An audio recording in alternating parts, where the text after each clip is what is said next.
হয়তো ভাবছেন যে আমার পাশে শুয়ে আছে আমি তার বউ। এমনটা ভাবাই স্বাভাবিক।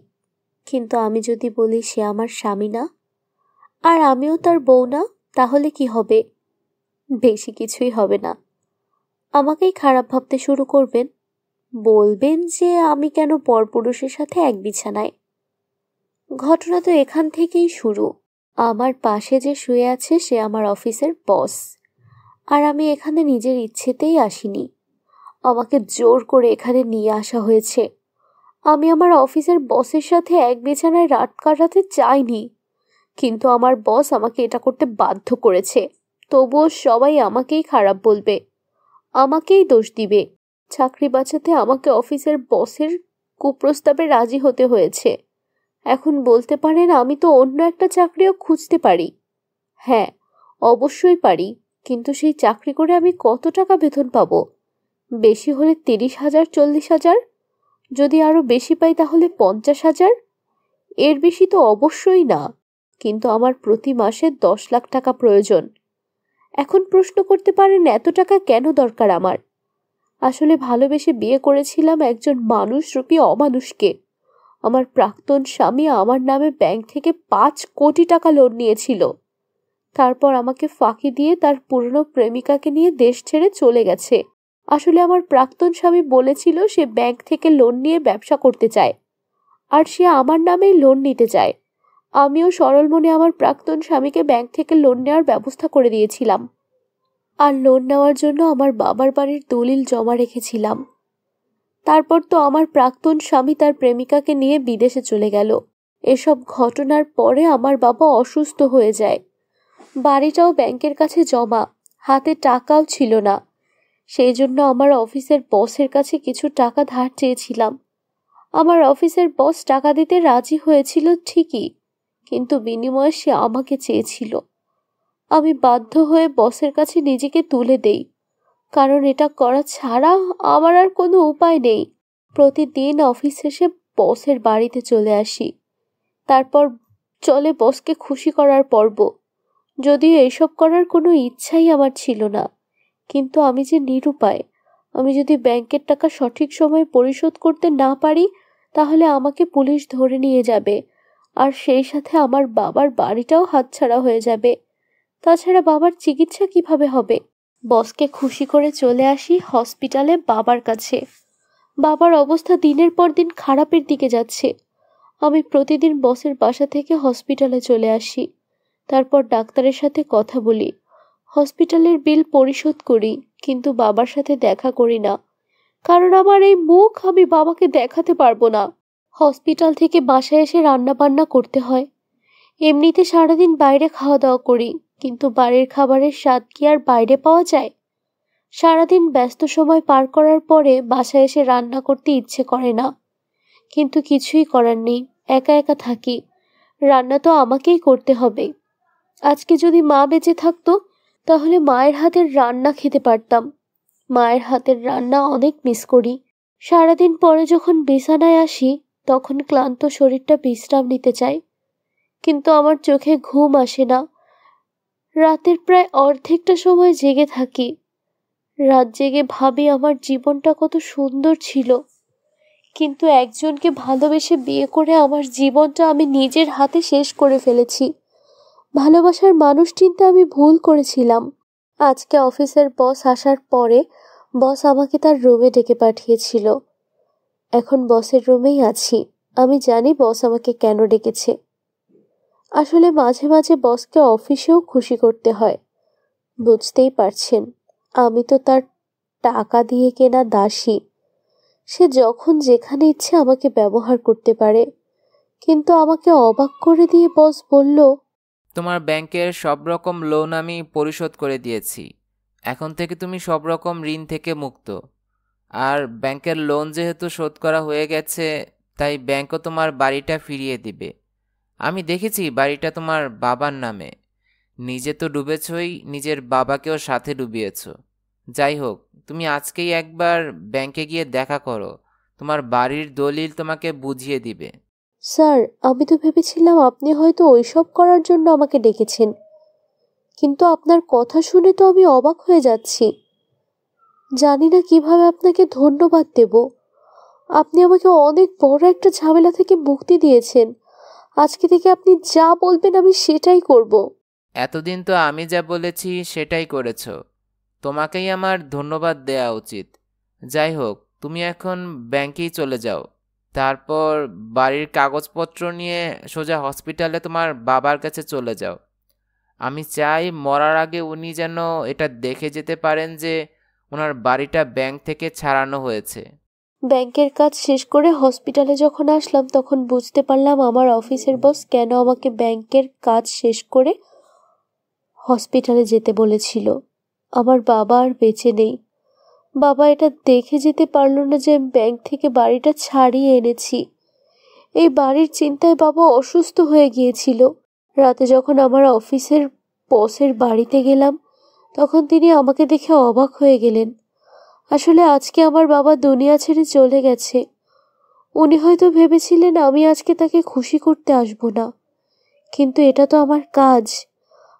আমার কাজ তো আমাকে করতেই হবে। স্যার আমাকে বলল, তুমি এখানে তুমি এখানে কি করছো? আমি তো তোমাকে মুক্তি দিয়েই দিয়েছি। এখন থেকে তোমাকে আর আমার কাছে আসতে হবে না। আর তুমি চাইলে চাকরি ছেড়ে দিতে পারো। তোমার ব্যাংকের লোন তো পরিশোধ হয়েই গেছে, বাড়িটাও ফিরে পেয়েছো। যদিও তোমার বাবাকে আর ফিরে পাওনি, যাই হোক, তুমি এখন যেতে পারো।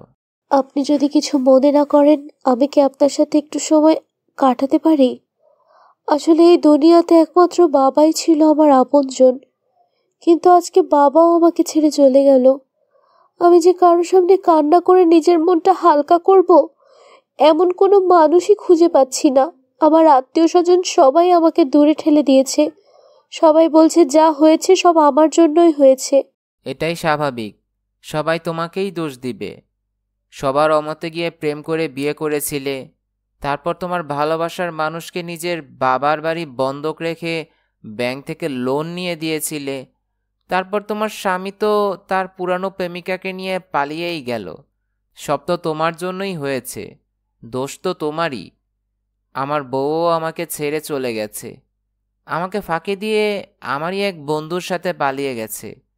আর এতদিন আমার বউয়ের রাগ তোমার উপর ঝেড়েছিলাম, তোমাকে ব্যবহার করে আমার বউকে হারানোর কষ্ট ভুলে থেকেছিলাম। আপনি আমার জন্য অনেক করেছেন। হয়তো আপনার জন্যই আমি বেঁচে আছি। আপনার এই ঋণ আমি কখনো শোধ করতে পারবো না। আমি প্রতিদিন যেভাবে অফিস শেষ করে আপনার কাছে আসতাম সেভাবেই আসতে থাকবো।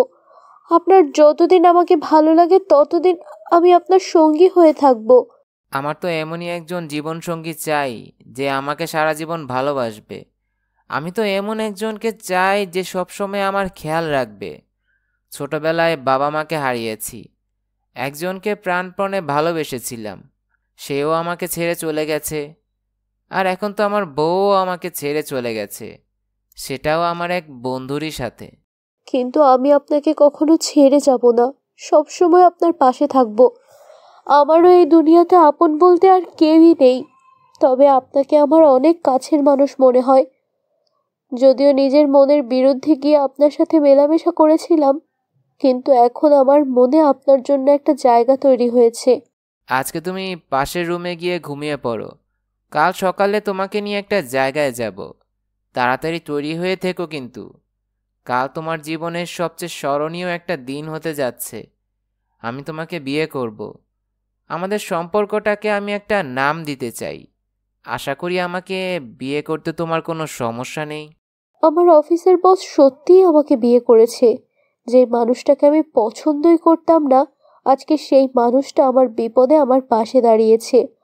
আর যে মানুষটাকে ভালোবেসে বিয়ে করেছিলাম সেই মানুষটা আমাকে বিপদে ফেলে চলে গেছে। আমার বাবা ঠিকই বলতো, আমি মানুষ চিনতে সব সময় ভুল করি।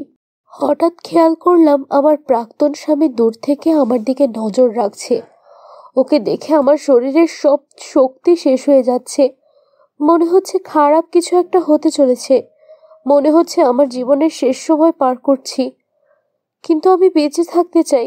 আমি নতুন করে আমার জীবনটা শুরু করতে চাই।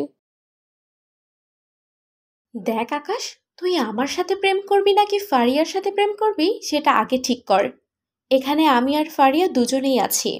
আমাদের দুজনের সামনেই তুই ঠিকঠাকভাবে বল যে তুই কার সাথে প্রেম করতে চাস। আগে জানা উচিত তুই কার সাথে প্রেম করতে ইচ্ছুক। আমি তো দুইজনের সাথেই প্রেম করতে ইচ্ছুক। আমি তোদের দুইজনের সাথেই প্রেম করতে চাই। এমন নির্লজ্জ ছেলে জীবনে আমি আর একটাও দেখিনি। আমাদের দুজনের সামনেই বলছো যে তুমি আমাদের দুজনের সাথেই প্রেম করতে চাও। আচ্ছা, তোমার কি একটু লজ্জা করছে না কথাগুলো বলতে? তোমার ভেতরে কি লজ্জা শরম বলতে কিছু নেই? এখানে লজ্জার কি আছে? আমি আমার মনের কথাটাই তোদের দুজনকে জানিয়ে দিলাম।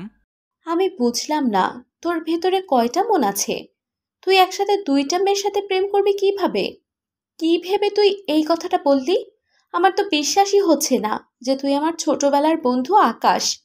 তুই তো অনেক লাজুক ছেলে ছিলি, আর এখন তুই একসাথে দুইটা প্রেম করতে চাস? তুই আর ফারিয়া দুজনেই আমাকে পছন্দ করিস, তাই আমিও তোদের দুজনের সাথেই প্রেম করব।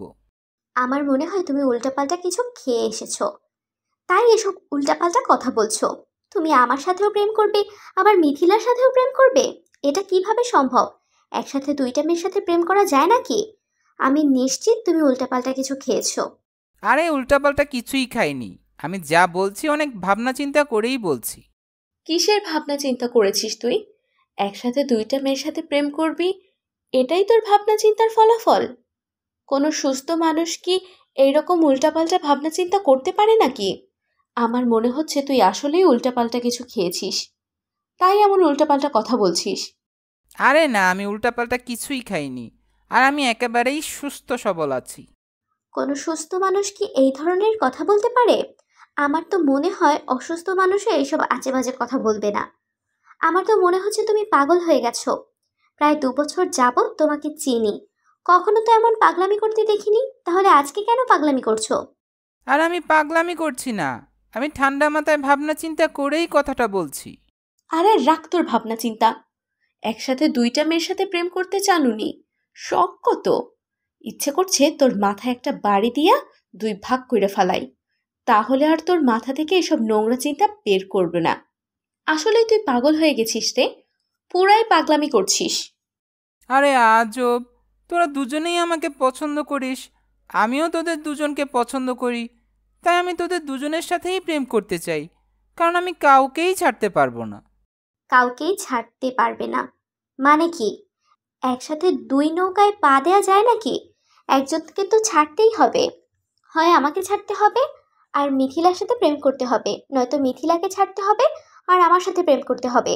এখন বলো তুমি কোনটা করতে চাও? আমি তো দুইটাই করতে চাই, তোকে ছাড়তে চাই আর মিথিলার সাথে প্রেম করতে চাই, আবার মিথিলাকে ছাড়তে চাই আর তোর সাথে প্রেম করতে চাই, এটাই আমি করতে চাই।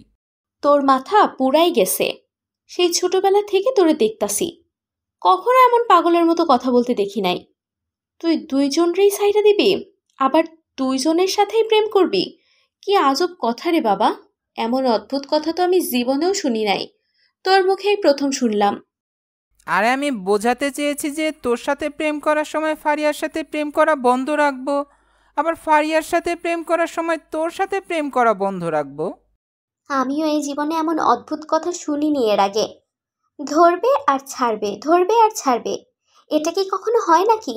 দেখো আকাশ, গুরুত্বপূর্ণ একটা বিষয় নিয়ে কথা হচ্ছে, দয়া করে ঠিকঠাকভাবে উত্তর দাও। তুমি কাকে চাও? আমাকে চাও নাকি মিথিলাকে চাও? আরে এক কথা আর কয়বার বলবো, আমি তো ফারিয়াকেও চাই আবার মিথিলাকেও চাই। আসলেই তোর মাথায় একটা জোরে বাড়ি দেওয়া দরকার, নয়তো তুই এইসব উল্টাপাল্টা কথা বলা বন্ধ করবি না। একসাথে দুইটা মেয়ের সাথে তুই একা প্রেম করবি কিভাবে? তোর কি যমজ ভাই আছে নাকি? তুই তো একা, একা একটা ছেলে কিভাবে দুইটা মেয়ের সাথে প্রেম করবে? আরে করতে পারবো, যেমন 1 ঘন্টা তোর সাথে কথা বলবো, আবার আরেক ঘন্টা ফারিয়ার সাথে কথা বলবো। একদিন তোকে নিয়ে ঘুরতে যাব, আবার আরেকদিন ফারিয়াকে নিয়ে ঘুরতে যাব। কি বলছো এসব? একসাথে দুইটা গার্লফ্রেন্ড সামলাতে পারবে তুমি? তুমি একা আমাকে আর মিথিলাকে কি খুশি রাখতে পারবে? আমার তো মনে হয় পারবে না। তাহলে কেন এসব আজে বাজে কথা বলছো? একটু চিন্তা ভাবনা করে বলো না, কাকে তোমার বেশি ভালো লাগে? আমার তো তোদের দুজনকেই সমান ভালো লাগে, কোনো কম বেশি নেই। তারপর বিয়ে করার সময় কি করবি? তখনও কি আমাকে আর ফারিয়াকে একসাথে বিয়ে করবি? ধরলাম আমাদের দুজনকেই একসাথে বিয়ে করলি, তারপর বাসর রাত কিভাবে করবি? তখনও কি একসাথে দুজনের সাথেই বাসর রাত করবি? এটা কি কখনো সম্ভব নাকি? যা হয় না তা কেন বলছিস? আরে সবই সম্ভব। আমার কাছে কোনো কিছুই অসম্ভব না। আমি অসম্ভবকে সম্ভব করতে পারি। কিভাবে সম্ভব করবে? একজন পুরুষ মানুষ একসাথে কিভাবে দুজন নারীর সাথে বাসর রাত করতে পারে? আচ্ছা, বাসর রাতের কথা না হয় বাদই দিলাম, বিয়ের পরে একসাথে দুই বউর সাথে কিভাবে ঘুমাবে? এক খাটে দুই বউকে কিভাবে জায়গা দিবে তুমি? যেটা পারবে না সেটা কেন বলছো?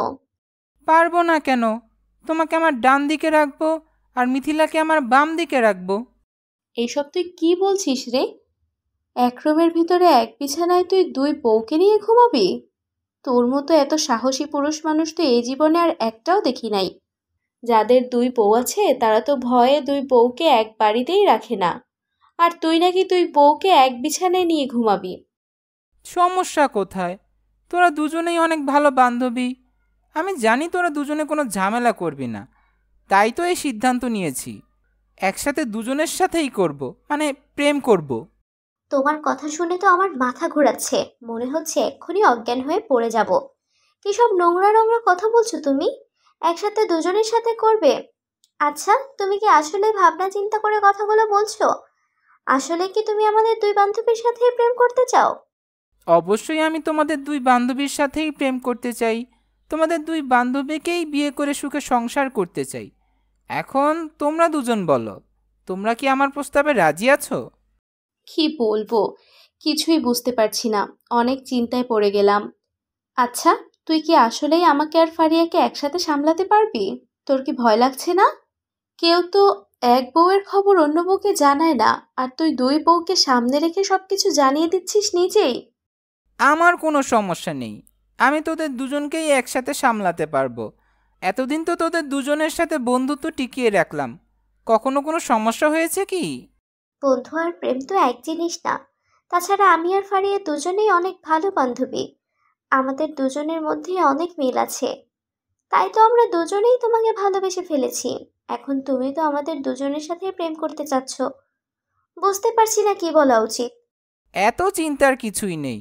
তোমরা দুজনে সময় নাও, সময় নিয়ে ভাবনা চিন্তা করো। আমি তো তোমাদের দুজনকে আমার সাথে প্রেম করার জন্য জোর করছি না। তোমাদের যা ইচ্ছা সেটাই হবে। আমার ইচ্ছা আমি তোর সাথে প্রেম করব, তোকে বিয়ে করে সুখে সংসার করব। কিন্তু ফারিয়া আমার অনেক প্রিয় বান্ধবী, তাই ও যখন বলল যে ও তোকে ভালোবাসে, তখন আমি ভাবলাম তোকে আগে জিজ্ঞেস করি কাকে তোর পছন্দ। তুমি যাকে পছন্দ করতে আমাদের দুজনের মধ্যেই সেই তোমার সাথে প্রেম করত, আর অন্য জন্য দূরে সরে যেত। এটা ভেবেই আমরা দুজনে তোমার কাছে এসেছিলাম, কিন্তু এখন তোমার কথাবার্তা শুনে তো আমি অনেক চিন্তায় পড়ে গেলাম। কি করব কিছুই বুঝতে পারছি না। সেই জন্যই তো তোমাদের দুজনকে সময় দিলাম। তোমরা দুজনেই ঠান্ডা মাথায় চিন্তা ভাবনা করো, তারপর আমাকে তোমাদের উত্তরটা জানিও। তবে আমার কথা কিন্তু একটাই থাকবে, প্রেম করতে হলে দুজনের সাথেই করব, আর যদি বাদ দিতে হয় তাহলে দুজনকেই বাদ দিয়ে দিব। আরে না, দয়া করে বাদ দেওয়ার কথা বলিস না। তোকে ছাড়া আমি বাঁচবো না, তোকে না পেলে আমি মরেই যাব। এই ছোটবেলা থেকেই তোকে আমার অনেক ভালো লাগে, কিন্তু কখনো বলতে পারিনি। এখন তুই যদি আমাকে ছেড়ে চলে যাস তাহলে আমি একেবারেই মরে যাব। দয়া করে আমাকে ছেড়ে যেও না। তোমাকে ছাড়া বেঁচে থাকা আমার পক্ষে সম্ভব না। যেদিন তোমাকে প্রথম দেখেছিলাম সেই দিন থেকেই তোমাকে অনেক ভালো লাগে, কিন্তু কখনো তোমাকে কিছু বলার সাহস পাইনি। এখন তুমি যদি আমাকে ছেড়ে চলে যাও আমি বেঁচে থাকতে পারবো না। আমি জানি তোমরা দুজনে আমাকে অনেক পছন্দ করো, আর আমি এটাও জানি আমাকে না পেলে তোমরা দুজনেই অনেক কষ্ট পাবে। তাই তোমাকেও কষ্ট দিতে চাই না, মিথিলাকেও কষ্ট দিতে চাই না। আর সেই জন্যই তো আমি তোমাদের দুজনের সাথেই প্রেম করার সিদ্ধান্ত নিয়েছি। আমি তোর সিদ্ধান্তে রাজি আছি। তোকে হারানোর চেয়ে ফারিয়ার সাথে তোকে ভাগ করে নেয়াই ভালো হবে। আমি তোকে জীবন থেকে হারাতে চাই না, আর আমি ফারিয়াকে কষ্ট দিয়ে তোকে পেতে চাই না, কারণ ফারিয়া আমার সবচেয়ে প্রিয় বান্ধবী। আমি ওকে কষ্ট দিতে পারবো না। আমিও তোমার সিদ্ধান্তে রাজি আছি। তোমাকে ছাড়া বেঁচে থাকার চেয়ে মিথিলার সাথে তোমাকে ভাগ করে নেওয়া ভালো হবে। আমি চাই সব সময় তুমি আমার পাশে থাকো, আর আমি কখনো চাই না আমার জন্য মিথিলা কষ্ট পাক। কারণ ও আমার সবচেয়ে প্রিয় বান্ধবী। ভালোই তো, দুজনেই প্রিয় বান্ধবী, কেউ কাউকে কষ্ট দিতে চাও না। তাই আমিও ভাবলাম দুজনের প্রতি দুজনের এত টান, তাই দুজনে যদি এক ছেলের সাথে প্রেম করো তাহলে অনেক সুবিধা হবে। আর দুজনেই আমাকে বিয়ে করলে বিয়ের পরেও দুজনে সারা জীবন একসাথে থাকবে। দুই বান্ধবী তো মহা খুশি, দুজনকে একসাথে পটিয়েছি, একসাথে দুইটা প্রেম করব। কি ভাগ্য আমার! কেউ প্রেম করার জন্য একটা গার্লফ্রেন্ডই পায় না, আর আমি তো একসাথে দুইটা পেয়েছি। একসাথে দুইটা প্রেম করার শখ জাগছে আকাশের, ওর প্রেম করার শখ মিটাইয়া দিমো। একসাথে দুইটা বউ নিয়ে ঘুমাইতে চায় আকাশ, ওর দুই বউয়ের শখ মিটাইয়া দিমো। তোর চরিত্র ভালো না, তোর চরিত্র যদি ভালো হইতো তাইলে তুই আমারে রাইখা রূপার লগে লটর পটর করতে পারতি না। তোরে আমার বয়ফ্রেন্ড বানাইয়াই ভুল হইছে। তোর লগে প্রেম করা আর রাস্তার বখাটে পোলাগোলাগে প্রেম করা একই কথা। আমার তো মনে হয় তুই রাস্তার পোলাগোর চেয়েও বেশি খারাপ। রাস্তার পোলারা আমার মতো সুন্দরী গার্লফ্রেন্ড পাইলে অন্য মাইয়াগো দিকে তাকাইবো না। আর তুই তো সুন্দরী গার্লফ্রেন্ড রাইখা অন্য মাইয়াগো লগে ইটিস পিটিস কথা কইতে যাইস। তুমি আমার কথাটা একবার বোঝার চেষ্টা করো। আমি তো নিজে থেকে রূপার সাথে কথা বলতে যাইনি, রূপা আমাকে ডেকেছিল। ওর শরীর খারাপ ছিল, তাই ও গতকাল স্কুলে আসতে পারেনি। তাই গতকাল ক্লাসে স্যার কি পড়িয়েছিল সেটা জানার জন্যই ও আমাকে ডেকেছিল। আর আমি ওকে গতকালের নোটগুলোই দিয়েছিলাম। আর তখনই তুমি আমাকে আর রূপাকে একসাথে দেখে ভুল ভাবছো। চুপ থাক মিথ্যুক, আর কত মিথ্যা কথা বলবি? আমি নিজের চোখে দেখছি তুই আর রূপা পাশাপাশি বইসা হাত ধরাধরি করতাছিলি। আমারে যদি অন্য কেউ এই কথা কইতো তাইলে তো আমি বিশ্বাসই করতাম না, কারণ আমি তোরে বিশ্বাস করি। কিন্তু আমি নিজের চোখে যা দেখছি সেইটা কেমনে ভুল হয়? আজকে যদি আমি নিজে না দেখতাম তাইলে তো তুই আমারে কিছু একটা বুঝাইয়া বলতি যে সব মিথ্যা কথা। তুই আসলেই একটা মিথ্যুক। তোর মতো মিথ্যাবাদী আমি এই জীবনে আর একটাও দেখি নাই। আমি রূপার হাত ধরিনি, বরং রূপা আমার হাত পরিষ্কার করে দিচ্ছিল, কারণ ওর হাতে থাকা কলম দিয়ে আমার হাতে কালি লেগেছিল। তাই রূপা আমার হাতের কালি পরিষ্কার করে দিচ্ছিল। আমি ওকে বারবার বলেছিলাম যে আমি পরে পরিষ্কার করে নেব, কিন্তু রূপা আমার কোনো কথাই শুনছিল না। ও আমার হাতে লেগে থাকা কলমের কালি পরিষ্কার করে দিচ্ছিল, আর সেটাকেই তুমি উল্টাপাল্টা ভাবছো। আমারে কি বোকা মনে হয়? আমি কি কিছু বুঝি না কিছু? রূপা তো হাতের কালি পরিষ্কার করব, আর তুই সুন্দর কইরা হাত আগাইয়া দিবি। সব কিছুই স্বাভাবিক, তাই না? এত বোকা ভাবিস না আমারে, আর নিজেরে বেশি চালাক মনে করিস না। আমার লগে চালাকি কইরা লাভ হইব না। তোর মতো পোলা আমারে বোকা বানাইতে পারবো না। আমি সব বুঝা গেছি। আমার লগে প্রেম কইরা তোর পোষায় না, তাই রূপারে ধরছস। কিন্তু আমি তো এমন পোলার লগে কোনো সম্পর্ক রাখুম না যে পোলা 2-3টা মাইয়ার লগে প্রেম করে। 2-3টা মেয়ের সাথে প্রেম করি মানে? এইসব কি বলছো তুমি? এক রূপাকে নিয়েই তো কত ঝামেলা, এর মধ্যে আবার 3 নাম্বার কোথা থেকে আসলো? আমি তো শুধুমাত্র তুমি ছাড়া অন্য কোনো মেয়ের সাথে ভালোভাবে কথাই বলি না। ভালোভাবে কথা বলস না, আবার ঠিকই হাত ধরাধরি করতে পারোস। তোর মতো এমন লম্পট পোলা আমি জীবনেও দেখি নাই। তুই এক স্কুলের 2 মাইয়ার লগে প্রেম করতাছোস, সেটাও আবার তুই বান্ধবীর লগে। তুই কি জানোস না রূপা যে আমার ছোটবেলার বান্ধবী? আর তোরে আমি কইছিলাম না রূপার থেকে 10 হাত দূরে থাকতে? তুই রূপার থেকে 10 হাত দূরে থাকস নাই, উল্টা পাশাপাশি বইসা হাত ধরাধরি করছস। আমি যখন তোর আর রূপার লীলা খেলা দেখতে আসিলাম, ইচ্ছা করতে আসিল তোর গলা টিপা ধরে মাইরা ফালাই। মনে হচ্ছে গলা টিপে মারলেই ভালো হতো, তাহলে আর এত ঝামেলা হতো না। আমি তো তোমাকে বোঝাতেই পারছি না যে আমি রূপার সাথে উল্টাপাল্টা কিছুই করছিলাম না। রূপা আমার থেকে গতকালের ক্লাসের নোট চেয়েছিল, আমি ওকে নোটগুলোই দিচ্ছিলাম। আর তখন হঠাৎ করে রূপার কলমের কালি আমার হাতে লেগে যায়। তারপর রূপা আমার হাতের কালি মুছে দিয়েছিল, যদিও আমি বারণ করেছিলাম, কিন্তু ও আমার কোনো কথাই শোনেনি। তুই রূপারে তোর হাত ধরতে না করছিলি? আমার তো বিশ্বাসই হইতে আসে না। উল্টা আমার মনে হয় তুই নিজের ইচ্ছা কইরা হাতে কালি লাগাইয়াছিলি, যেন রূপার লগে হাত ধরাধরি করতে পারস। আর ক্লাসে কি ছাত্রছাত্রীর অভাব আছিল? আমাকেও ক্লাসে তো 40 জন ছাত্রছাত্রী আছে, সবাইরে বাদ দিয়ে রূপা তোর কাছে আইছে ক্লাসের নোট নিতে? নাটক করস তুই আমার লগে? আর কত নাটক করবি? এবার একটু থাম, এত নাটক আমার আর ভাল লাগে না। তোমার যদি সত্যিই মনে হয় যে আমার চরিত্র ভালো না, আমি তোমাকে বাদ দিয়ে তোমার বান্ধবী রূপার সাথে প্রেম করছি, তাহলে আমার আর কিছুই বলার নেই। রূপার সাথে কি হয়েছে সব তো আমি বললাম, আর তুমিও দেখেছো বলছো। এরপরও যদি তুমি আমাকে বিশ্বাস না করো, তাহলে আমি নিরুপায়।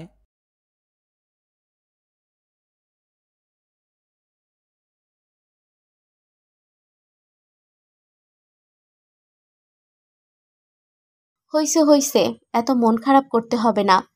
রূপাকে তোমার সাথে দেখে আমার মেজাজ গরম হয়ে গিয়েছিল, তাই মাথা ঠিক ছিল না। আমি জানি তুমি রূপাকে বারবার নিষেধ করেছিলে, তবুও রূপা তোমার থেকেই ক্লাসের নোট নেওয়ার জন্য তোমাকে জোর করছিল, তাই তুমি বাধ্য হয়ে রূপার নোটগুলো দিয়েছিলে। আর আমি এটাও দেখেছি, রূপা ইচ্ছে করেই তোমার হাতে কলমের কালি লাগিয়েছিল। আমি প্রথম থেকেই সবকিছুই দেখেছিলাম লুকিয়ে লুকিয়ে। সব কিছুই যখন দেখেছো, তাহলে এতক্ষণ আমার সাথে খারাপ ব্যবহার করলে কেন? স্কুল থেকে বাড়ি ফেরার সময়ও তুমি আমার জন্য অপেক্ষা করনি, আজকে একাই চলে এসেছিলে। অন্য কোনো মেয়ের সাথে তোমাকে দেখলে আমার সহ্য হয় না। তুমি শুধুই আমার, আমি ছাড়া অন্য কোনো মেয়ের কোনো অধিকার নেই তোমার সাথে কথা বলার, তোমার থেকে ক্লাসের নোট নেয়ার। আর তুমি তো জানো না, রূপা আমাদের সম্পর্কটা নষ্ট করতে চাইছে। রূপা আমার অনেক ভালো বান্ধবী, কিন্তু তোমার সাথে আমার সম্পর্ক শুরু হওয়ার পরে রূপার সাথে আমার সম্পর্কটা আগের মতো নেই। কারণ রূপাও তোমাকে পছন্দ করে, তাই রূপা তোমার আর আমার সম্পর্কটা নষ্ট করার জন্য অনেক চেষ্টা করছে। তবে আমি ওর ফাঁদে পা দেব না, ও আমাকে ফাঁদে ফেলতে পারবে না। কিন্তু তোমাকে নিয়েই আমার যত চিন্তা। তুমি তো অনেক সহজ সরল মনের মানুষ, খারাপ মানুষগুলোর জটিল ষড়যন্ত্র তোমার চোখে ধরা পড়ে না, তাই তোমাকে নিয়েই আমার যত চিন্তা। আমি তো জানতাম রূপা তোমার অনেক ভালো বান্ধবী। রূপা যে তোমার ক্ষতি করতে পারে আর তোমার আমার সম্পর্ক নষ্ট করার চিন্তা করতে পারে, এটা আমি ভাবতেও পারিনি। যাই হোক, এখন তো সব কিছু জেনে গেছি। এখন থেকে আমি আরও সাবধানে থাকব। তুমি এত চিন্তা করো না, এখন থেকে রূপার কোনো ফাঁদেই আমি পা দিব না। রূপা আমার ছোটবেলার বান্ধবী, ওকে আমি খুব ভালোভাবেই চিনি। ওর যেটা ভালো লাগবে সেটা ও নিজের করে না নেওয়া পর্যন্ত শান্তিতে ঘুমাবে না। তুমি তো জানো না, ছোটবেলায় রূপা একবার এক মেয়েকে ধাক্কা দিয়ে পানিতে ফেলে দিয়েছিল। আমি নিজের চোখে সেটা দেখেছি, ওই মেয়েটা পানিতে ডুবে মারা যায়। আমি মেয়েটাকে বাঁচাতে চেষ্টা করেছিলাম। আমি মেয়েটার বাবা মাকে গিয়ে বলতে চেয়েছিলাম যে মেয়েটা পানিতে পড়ে গেছে, কিন্তু রূপা আমার হাত ধরে রেখেছিল। তারপর মেয়েটা যখন পানিতে ডুবে মারা যায়, তখন ও আমার হাত ছেড়েছিল। কিন্তু এখন আর হাত ছেড়ে কি লাভ? মেয়েটা তো ডুবে মরেই গেছে। এইসব তুমি কি বলছো? রূপা তো তাহলে অনেক ভয়ঙ্কর রকমের মানুষ। তারপর কি হয়েছিল? যে মেয়েটাকে রূপা পানিতে ডুবিয়ে মেরেছিল, সেই মেয়েটার পরিবার রূপার বিরুদ্ধে কোনো ব্যবস্থা নেয়নি? আরে ঘটনা আরো বাকি আছে। মেয়েটা যখন পানিতে ডুবে মারা যায়, তখন রূপা কাঁদতে কাঁদতে দৌড়ে মেয়েটার বাবা মায়ের কাছে যায়। তারপর রূপা নিজেই মেয়েটার বাবা মাকে বলে যে তাদের মেয়ে পানিতে পড়ে গেছে। তারপর মেয়ের বাবা মা এসে দেখে যে তাদের মেয়ে আর বেঁচে নেই। মেয়েটার পরিবার লোকেরা যখন মেয়েটাকে পানি থেকে তুলে জড়িয়ে ধরে কান্না করছিল, তখন রূপা লুকিয়ে লুকিয়ে হাসছিল। সেদিন নিজের চোখে না দেখলে আমি কখনো বুঝতেই পারতাম না যে রূপা কতটা ভয়ঙ্কর। কিন্তু রূপা ওই মেয়েটাকে পানিতে ফেলে দিয়েছিল কেন? মেয়েটা কী দোষ করেছিল? যেহেতু তোমরা তখন অনেক ছোট ছিলে, ওই বয়সে মেয়েটার সাথে রূপার কিসের এত শত্রুতা ছিল? মেয়েটার সাথে রূপার কোনো শত্রুতা ছিল না, আর মেয়েটা রূপার সাথে প্রায় সময় খেলাধুলা করত। সেদিন রূপা আর আমি আর ওই মেয়েটা একসাথে খেলছিলাম। মেয়েটা সেদিন সুন্দর একটা পুতুল নিয়ে এসেছিল। রূপার ওই পুতুলটা অনেক পছন্দ হয়েছিল, তাই রূপা মেয়েটার কাছে বারবার পুতুলটা চাইছিল, কিন্তু মেয়েটা রূপাকে পুতুলটা দিচ্ছিল না। তাই রূপা রেগে গিয়ে মেয়েটাকে ধাক্কা দিয়ে পানিতে ফেলে দেয়। ওই সময় আমরা একটা পুকুর পাড়ে খেলছিলাম। রূপা মেয়েটাকে ধাক্কা দিয়ে পুকুরেই ফেলে দিয়েছিল। তারপর মেয়েটা ওই পুকুরের পানিতে ডুবেই মারা যায়। রূপার মতো জঘন্য খারাপ একটা মেয়ের সাথে তুমি কেন এতদিন বন্ধুত্ব টিকিয়ে রেখেছো? তুমি তো নিজের চোখেই দেখেছো রূপা কিভাবে একটা মেয়েকে পানিতে ডুবিয়ে মেরেছিল। সবকিছু জেনেও কেন রূপার সাথে বন্ধুত্ব টিকিয়ে রেখেছো? কারণ রূপা আমাকে সবসময় ওর পাশে চায়। আর আমি কখনো এমন কিছু করিনি যে জন্য রূপা রাগ করবে। রূপা যা বলতো আমি সেটাই করতাম। কারণ আমার মনে একটা ভয় ছিল, আমি যদি রূপার কথা না শুনি তাহলে রূপা আমারও ক্ষতি করতে পারে। তবে এখন আমি বড় হয়েছি, এখন আমি আর রূপাকে ভয় পাই না। আর তোমাকে আমি অনেক ভালোবাসি। তোমাকে ছাড়া একটা দিনও আমি বেঁচে থাকতে পারবো না। তুমি শুধুই আমার। রূপা আমার থেকে তোমাকে ছিনিয়ে নিতে চায়, তোমার থেকে আমাকে দূরে সরিয়ে দিতে চায়। আর এটা আমি রূপাকে কখনোই করতে দেব না। দরকার হলে আমি রূপার সাথে লড়াই করব, তবুও আমি তোমাকে আমার থেকে দূরে সরে যেতে দেব না। তুমি এত চিন্তা করো না তো। রূপা যতই চেষ্টা করুক না কেন, আমাকে আর তোমাকে আলাদা করতে পারবে না। আর এখন তো আমি জানি রূপা আসলে কি চায়, তাই এখন আমিও সাবধানে থাকতে পারবো। তবুও আমার অনেক ভয় লাগছে। রূপাকে তুমি চেনো না, ও যখন বুঝতে পারবে তুমি ওর আসল উদ্দেশ্য বুঝতে পেরেছো, তখন ও নিজে কিছুই করবে না, অন্য কাউকে কাজে লাগিয়ে আমাদের সম্পর্কটা নষ্ট করার চেষ্টা করবে। দয়া করে তুমি রূপার ফাঁদে পা দিও না। আরে এত চিন্তা করো না। তুমি আমাকে যতটা বোকা মনে করো, আসলে কিন্তু আমি ততটা বোকাও না। আচ্ছা যাই হোক, অনেক রাত হয়েছে, এখন বাসায় চলো। আমি বাসায় বলে এসেছি যে তোমার কাছে ক্লাসের নোট নিতে যাচ্ছি। বলেছিলাম 5 মিনিট সময় লাগবে। এখন যে কয় 5 মিনিট লেগে গেছে সেটা হিসাব করাই মুশকিল। আর আমি বলেছিলাম তোমার কাছে আমার একটা বই আছে, সেই বই নিতেই তোমাদের বাসায় যাচ্ছি। কিন্তু তোমাদের বাসায় তো আর তোমার সাথে ঝগড়া করা যায় না, তাই তোমাকে এখানে নিয়ে এসেছিলাম। যাই হোক, অনেক ঝগড়া করেছি, এখন মনটা অনেক শান্তি লাগছে। এখন আমি বাসায় চলে যাই। কি গার্লফ্রেন্ড পেয়েছিলে বাবা! ঝগড়া করার বেলায় এক্কেবারে 1 নাম্বার।